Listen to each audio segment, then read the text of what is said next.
Now it's time for the next phase of our 2009 MotorTrend Truck of the Year competition, the real world.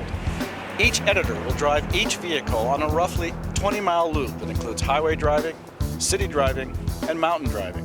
They'll be assessing things like passing performance, steering feel, braking feel, acceleration, in general, how truck drivers drive these vehicles in the real world.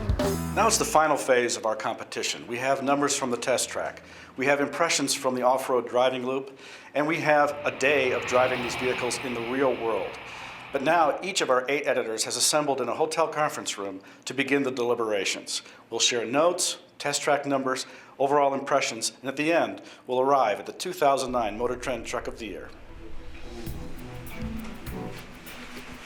Okay, everyone, thanks for your efforts over the last couple of days. Now we're down to crunch time. I think we'll start the discussion the opposite end of the alphabet, the Suzuki Equator through to the Hummer, because I think there'll be a lot of discussion around the Ford F-150 and the Dodge Ram.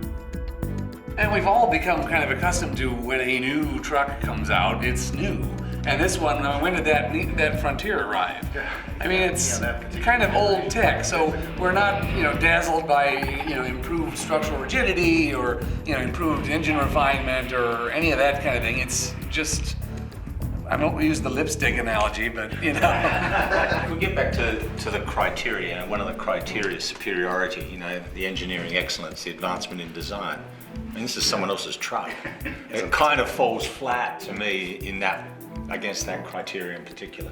The Hummer H3T. This seems like another marketing guy's idea of a pickup truck.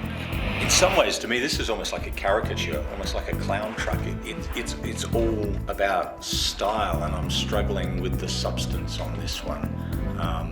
Bits fell off, both of them.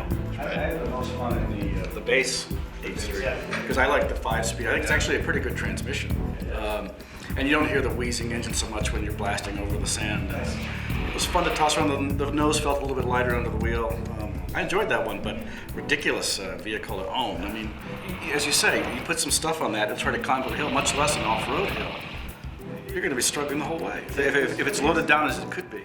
To me, the F-150 it's like our version of a German sedan that's over-engineered, except they still have 3-valve engines and a 2-valve engine, which was barely more powerful than the Dodge Ram V6. I have a big problem with that. I have a problem with I think the variations they have on this truck have just gone out of control, and certainly against where the market is heading right now.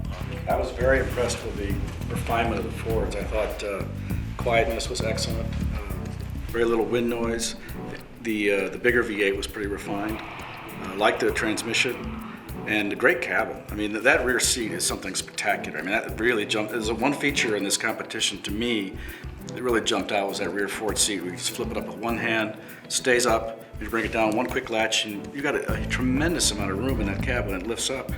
Very, very impressive feature, I thought. Very useful.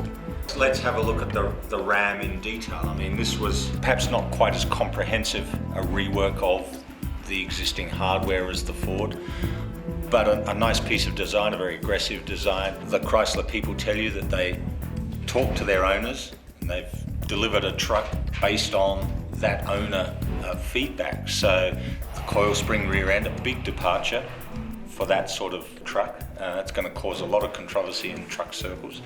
A focus on ride, on-road ride and unladen ride rather than the absolute towing number, which Ford regards as king. So it's a different approach to the personal use element of the pickup truck. There was a lot, I must admit, that I liked about the Dodge. I think the Hemi engine obviously is wonderful. I like the way it looks. They did a great job with the front end. And some of those box elements in the rear bed that you can open from the exterior and put stuff in. Very clever design. I mean, a lot of people are going to use that.